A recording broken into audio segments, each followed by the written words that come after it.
مجرب روحانی وظائف کے پیارے پیارے ساتھیوں، میں پاکیزہ سیرت مجرب روحانی وظائف میں آپ سب کو خوش آمدید کہتی ہوں۔ معزز اور محترم ساتھیوں، اگر کوئی ایسا گھرانہ ہے جہاں جنات کی چھیڑ چھاڑ ہے اور وہاں اکثر ایسے واقعات ہوتے رہتے ہیں کہ کپڑے جل جاتے ہیں یا آگ لگ جاتی ہے یا ایسے ہی کوئی دوسرے نقصانات ہوتے رہتے ہیں، تو اس سے نجات پانے کا ایک بہت ہی آسان طریقہ میں آج آپ کو بتانے جا رہی ہوں۔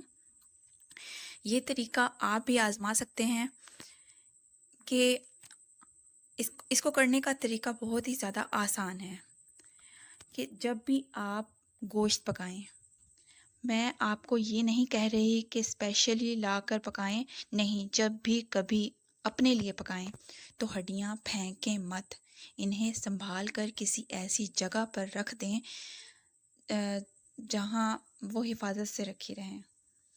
دیکھیں، ہڈیاں جنات کی غذا ہوتی ہیں، انہیں پھینکنے کی بجائے اگر آپ حفاظت سے کہیں رکھ کر جنات کو یہ کہہ دیں گے کہ یہ آپ کی غذا ہے، ہدیہ ہے، اور ساتھ ہی 11 بار سورہ اخلاص پڑھ کر وہ بھی ہدیۃً پیش کر دیں گے، تو انشاءاللہ عزوجل بہت جلد جنات وہاں سے چلے جائیں گے یا کم از کم تنگ کرنا چھوڑ دیں گے۔ یہ ایک آزمودہ نسخہ ہے اور بہت سارے لوگوں نے اس کو آزمایا ہے اور اس طریقے سے شریر جنات سے جو ہے اپنی جان چھڑائی ہے۔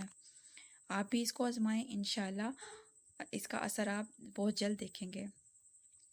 اور اگر کسی پر جادو کیا گیا ہے، کسی بھی طرح کا جادو، دفنایا گیا، پلایا گیا، جلایا گیا، کھلایا گیا، غرض کسی بھی طرح کا جادو ہو، یاد رکھیں جادو کی یہ تمام اقسام اس عمل سے ٹوٹ جائیں گی جو میں آپ کو بھی بتانے جا رہی ہوں۔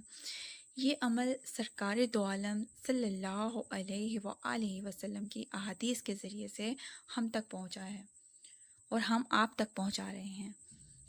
آپ نے 6 ذی الحجہ کو دن میں یا رات کے وقت یہ عمل کرنا ہے۔ اس کو کرنے کا طریقہ کیا ہے؟ آپ نے رات کے وقت یا دن میں 2 رکعت نوافل ادا کرنے ہیں۔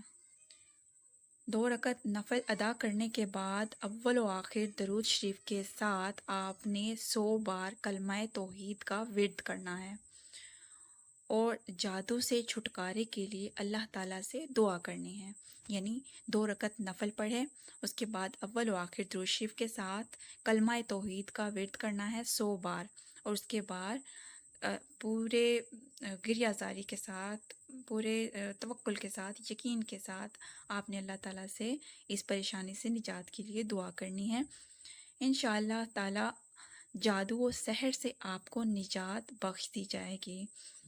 ساتھ ہی ثواب کی نیت سے آپ نے کسی ایک محتاج کو کھانا بھی کھلا دینا ہے۔ یہ اس عمل کا ہدیہ سمجھ لیں، انشاءاللہ آپ کو نجات مل جائے گی۔ یہ تھا آج کا وظیفہ۔ اللہ حافظ۔